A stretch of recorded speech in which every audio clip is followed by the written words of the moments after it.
Iate si pelleteri initially, mai deshkizni initially, Billigana Bushin, Kinlachini Dasache, Billigana Nationale. Welcome back to Res Ball. It's finally time for the top player in the 2025 NBA draft class. And my number one player, everybody's number one player, it's Cooper Flagg, of course. Not going to lie, this might be the shortest of these breakdowns because it's easy to see Cooper Flagg from the size to the game. I mean, I just pretty much have to name all his awards, and you're gonna know, like, oh yeah, this guy should be the number one overall pick. But such a fun player to watch. Somebody who I initially didn't buy the hype in, but didn't take very long for me to be like, yeah, nobody else is number one in this class. So let's talk about Cooper Flagg right about now. Cooper Flagg comes from Newport, Maine. We went originally to Nokomis Regional High School. If you don't know what Nokomis means, by the way, Nokomis is an Anishinaabe word meaning grandma. So he went to Grandma Regional High School up there in Maine as a freshman. This is a teeny tiny baby Cooper Flagg freshman. He's probably still like 6'6" or whatever as a freshman there at Nokomis Regional High School in Maine. 20.5 points per game, 10 rebounds, 6.2 assists, 3.7 assists per game, and 3.7 steals per game, and 3.7 blocks per game. As a freshman, gee, I wonder why Montverde came calling because the rest of his high school career, he spends at the powerhouse of all powerhouses in high school basketball. Montverde ended up being like one of their most decorated players ever. This last season, his last season at Montverde was Mr. Basketball USA, won Gatorade National Play of the Year, senior year at Montverde, 16.4 points per game, 7.5 rebounds, 3.8 assists, and 2.7 blocks per game. And oh, by the way, Montverde was 34-0. They didn't lose a single game and they won a national title. So, gee, I wonder why he won all these accolades. Speaking of accolades, this past season, Cooper Flagg, National College Play of the Year, consensus first team All American, the Lute Olson Award winner, the Julius Erving Award winner, Wayman Tisdale Award, the NABC Freshman of the Year, the ACC Player of the Year, first team All ACC, ACC Rookie of the Year, ACC All Defense, ACC All Freshman Team. I mean, if there was an award, Cooper Flagg won it because he does just about everything you want out on that basketball court. I think I'm going to begin this one a little bit different rather than stats. Look at the size. Cooper Flagg, 6 foot and 7.75 inches tall. So he's like 6'8", 6'9" in shoes. 221 pounds at a 7 foot wingspan, all great measurables. There are rumblings he might be 6'10", so he's more like 6'8", 6'9" in shoes. 220 pounds, 7 foot wingspan, all really good measurements. Why do I start with that? Because if you're unfamiliar with Cooper Flagg, first off, welcome. Secondly, all the stats, you got to remember this is a guy that's basically power forward size, all that wingspan and stuff. And I'm sure if you've heard about him, it's more than likely going to be that this guy is a fantastic defender, first and foremost. And he is, but he does everything on the court. Last time we went over Neat Clifford, I mean, think of Neat Clifford only it's a freshman, only he's bigger, only has a better wingspan. So Cooper Flagg, 19.2 points per game, 7.5 rebounds, 4.2 assists, 1.4 steals per game, 1.4 blocks per game, and then 2.1 turnovers per game. This season at Duke, Cooper Flagg shot 51.7% from 2-point range, 38.5% from 3-point range, and then 84% from that free throw line. High rebounds, high assists, over a steal, over a block per game. Shooting splits look great. 59.3% true shooting percentage, just missed 60%. And I'm going to show you the area where I think like it hurt him and kept him out of 60%. I'm not saying this is a bad thing. 59.3% true shooting is stellar when you're the lead ball handler, 30.9% usage when you're the guy getting all the shots as a freshman. Again, I'm not saying that's bad. I'm saying it can improve from this, and there's an area where it can get better. So all good numbers and things that could be improved upon.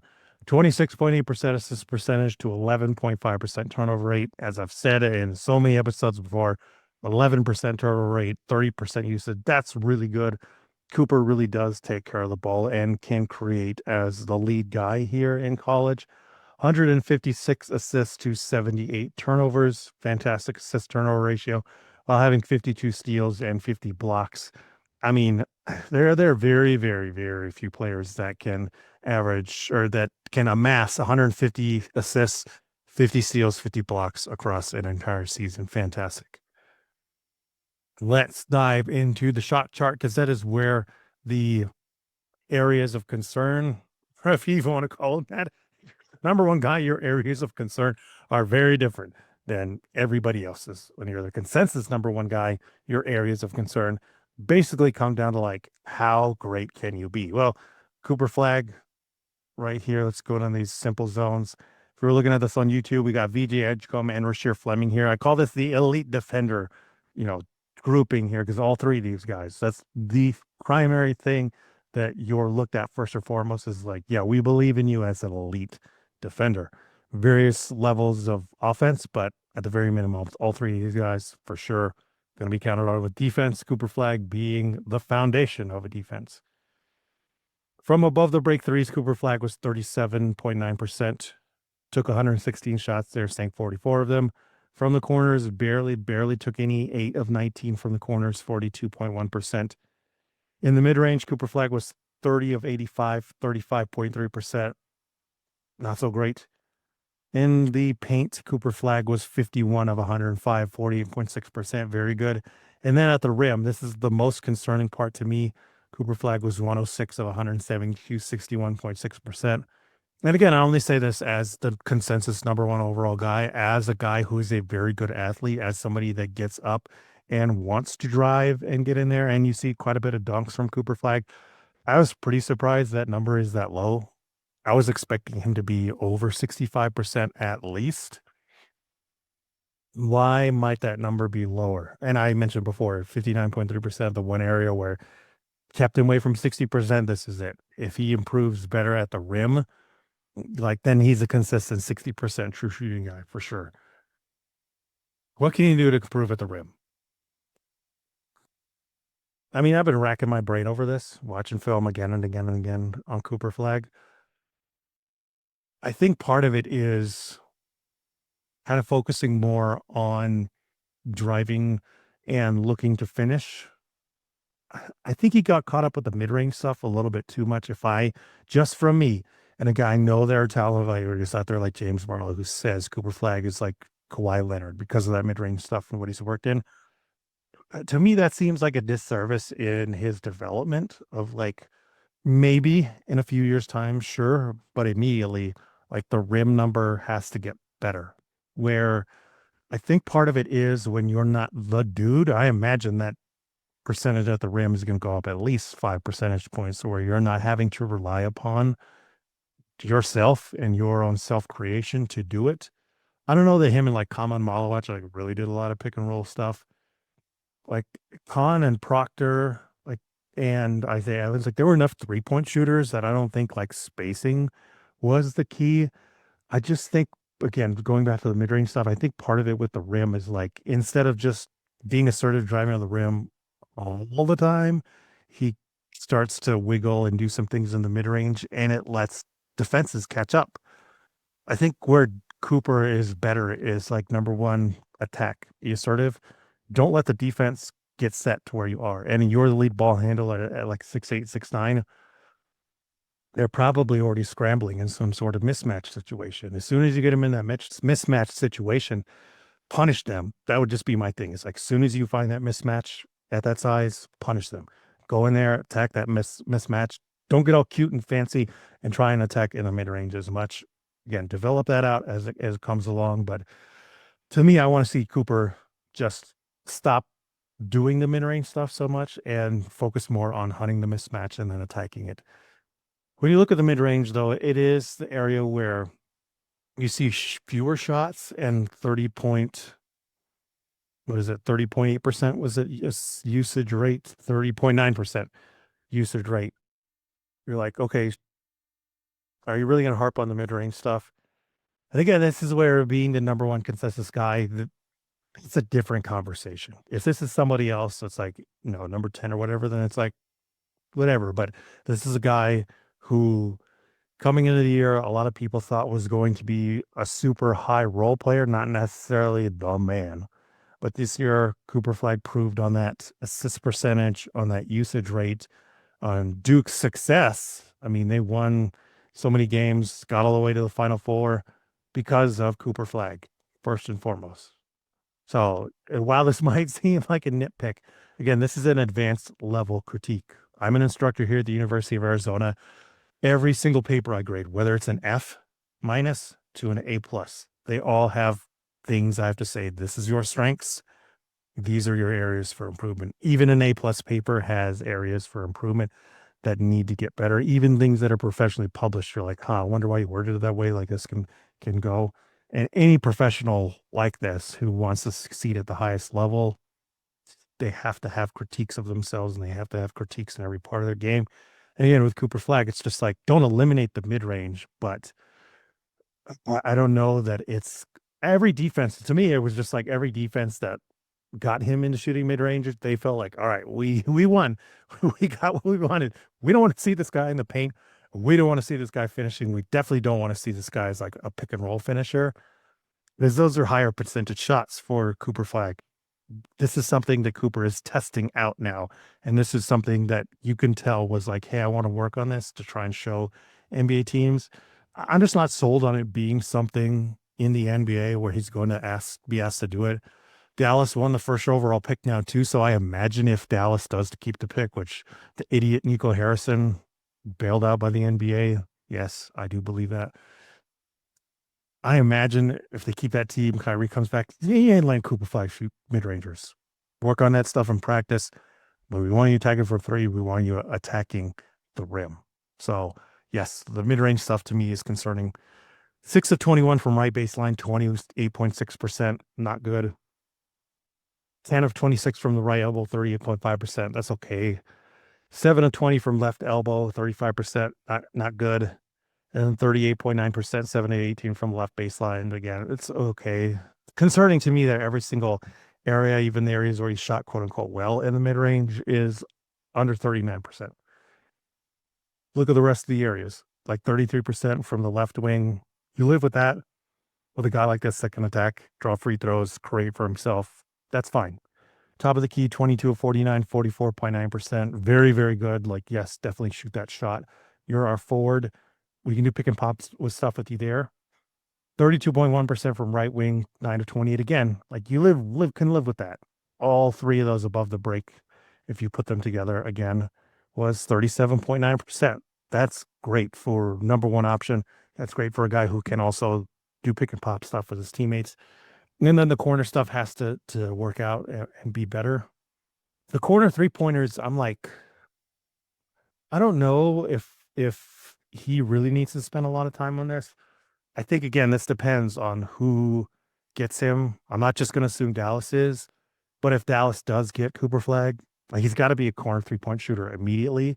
That's going to open up so many things for AD. It's going to open up so many things for Kyrie. Like those two veterans, they're already immediately demand, hey, if I have PJ Washington on one side, if I have Cooper Flagg on the other, and Cooper can shoot as well as he shoots from top of the key there, then you're really cooking with gas. And it's going to help Cooper with driving to the rim, getting easy buckets, getting the free throw line, all that stuff. Also with the mid-range things, like the runner floater game for Cooper, really, really, really good. Turnaround jumper, some stuff in the post to do like hook shots, baby hooks, that stuff in the paint. 51 of 105, 48.6%. Please do that stuff. Also, I feel like that would be more, even if he's like the man gets to a team that's a blank slate, like say Milwaukee gets the first pick and they're like, we're just starting over completely with Cooper and a random bunch of people. Please work on that post game. I know post game kind of went away and it's not in favor, but I feel like Cooper backing down guys and mismatches, getting to his spots in the paint, that's a super higher percentage. And also, I think draws more fouls and is something that keeps the defense on their toes because Cooper can pass out of any situation. Live dribble, backing guys down on the post, on the short roll. And that to me seems like the best use of your Cooper Flagg and something to develop where I just don't want him to fall in love with the mid-range right away. And I think this has also made me realize like Kawhi Leonard comp. I don't know that I could ever give that to somebody just because Kawhi, somebody who didn't shoot threes in college at a terrible percentage, all of a sudden comes into the NBA as a defensive specialist, all of a sudden becomes primary number one option, able to pass out and then develop in advance like Kobe Bryant, Michael Jordan mid range game. I just don't feel comfortable giving that label to anybody. That happens so rare. That mid range game, it just seems like you either have worked on it since birth or it doesn't come. It is something I'll have to consider and talk over with Jam in the off season and stuff too. It's just like, man, ask somebody to become that level of a mid range shooter. I'm not going to rule it out of the realm for possibility for Cooper Flagg because he's coming into the league. So if it is something to hone, sure, do it now. And you can tell he worked on it a little bit here at Duke. Again, I just don't think it's the best use of Cooper Flagg.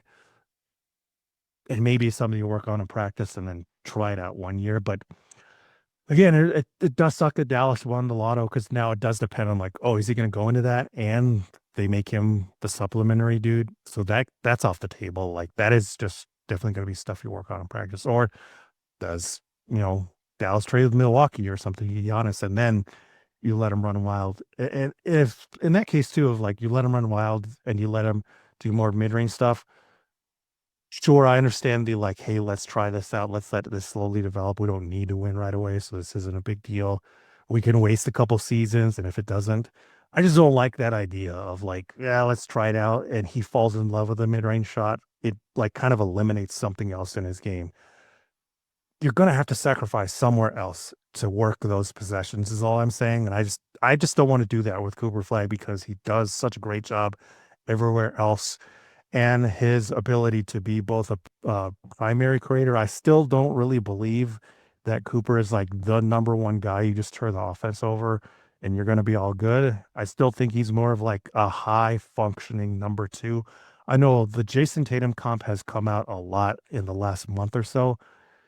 I personally don't see it because again, the mid-range thing, Jason Tatum has been doing that since he touched a basketball. That was the knock on him coming out of college. It's like this guy's too in love with the mid-range. It just seems like he's going to be super inefficient scorer. Nobody really thought he would stretch that out to three and switch it up that way. But that's a much easier transition of being a mid-range shooter who goes and stretches it out to three and builds the game from three and then brings back the mid-range stuff as you get better and more of a primary creator. I mean, we've seen it with Brandon Miller too. Same thing in high school. Everybody criticized him for being more in love with the mid-range.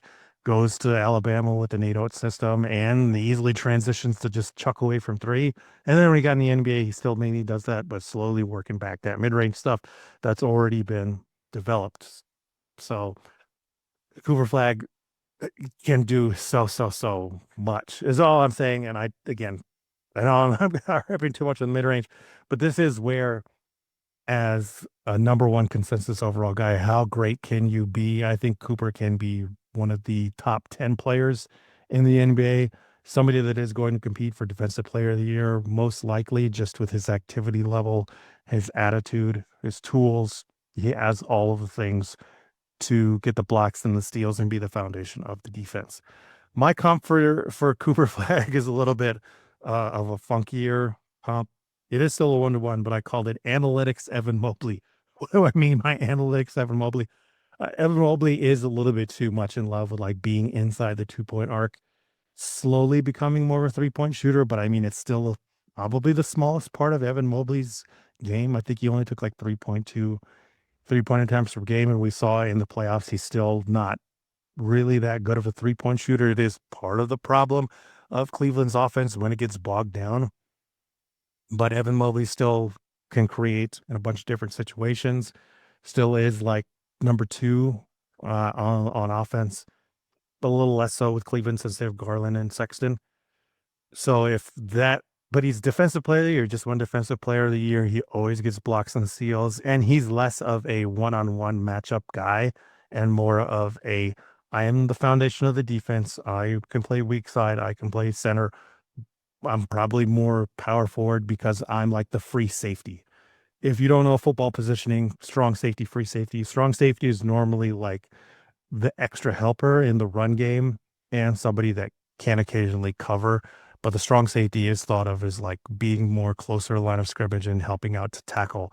Whereas the free safety is the last line of defense, the guy that roams in the backfield that tries to stay over the top of even the deepest receivers so that if the corner gets burned, you have the other free safety in there. And the best free safety, so I can add Reed, are a combination of all the safety things you want. Hard hitter, super fast, covers a lot of ground. It has instincts to go and grab the ball and get a bunch of interceptions. I mean, Cooper Flagg is like that Ed Reed type prospect for the defense in basketball. Weak side, strong side, best on the weak side. Every time somebody gets beat, he cleans up everything. Just his presence too. People know, like, I don't want to attack that side. They try it, they try it, they try it. It does not work out. Any of his perimeter defenders get shook, he's immediately there in somebody's face. I mean, the North Carolina games are probably a good example of this because North Carolina is like nothing but guards, like I said in the Drake Powell episode. And Cooper's just up there in their face all the time. Anytime one of his guys gets shook. So, analytics, Evan Mobley on offense. You still have the defensive player of the year. You still have that foundation of a top 5, top 10 defense in Cooper Flagg. They're not necessarily a man to man guy, but the elite of elite off ball help, off ball awareness, IQ, defensive effort, and hustle guy. And then on offense analytics, Evan Mobley, he focuses on 3-point shot.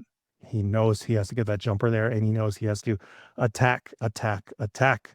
135 threes, 105 in the paint shots, and 172 at the rim. Like, that's definitely the way to go. I can drive, I can shoot the three, and then the mid-range stuff is slowly something there that I'm working on, but it's not my primary thing because I know it's more effective for me to shoot threes and just to drive so I can get the free throw and all that stuff. Free throw attempt rate for Cooper Flagg too, didn't mention at 42.9%. So again, analytics, Evan Mobley. If Evan Mobley drove in a little more, focused less on bagging guys down and doing stuff in the mid-range and all that, it's going to help out so much. Probably more of like a ball handler than an Evan Mobley. Evan Mobley is a supplementary guy. He's kind of a ball handler. The other comp I really did give a lot of time and thought and effort to for Cooper Flagg was Scottie Pippen. Number one, I don't give out the like Hall of Famer comp to prospects most times, so I feel like it's unfair. But with Cooper Flagg, it warrants consideration because pretty much the same size as Scottie, 6'8", 6'9", 220, 7-foot wingspan. Scottie now, in hindsight, is like, oh, he's a point forward. He was like a point guard, a large point guard back in the day. Cooper's probably the better shooter, but Scottie is an elite man-to-man defender, maybe the best perimeter man-to-man defender of all time. I don't think Cooper is a that kind of man-to-man defender. So that's the only reason why I didn't put Scottie on there. I know when Jam and I talked, like I brought up Ron on our test as well. I still do think Cooper Flagg is going to get to that level, both on offense and defense. But Jam was right. Like Ron Artest is an elite man-to-man defender. So that's the part of the comp that does fall apart. But I did also like the Ron Artest comp because Cooper Flagg, Ron Artest, Meta World Peace have a lot of FU in them. Like that's the one of the biggest selling points for Cooper and why so many people since he was a freshman have been all in on Cooper Flagg is he just is mean. He just plays with fight and desire, and he loves to be a defender first and foremost.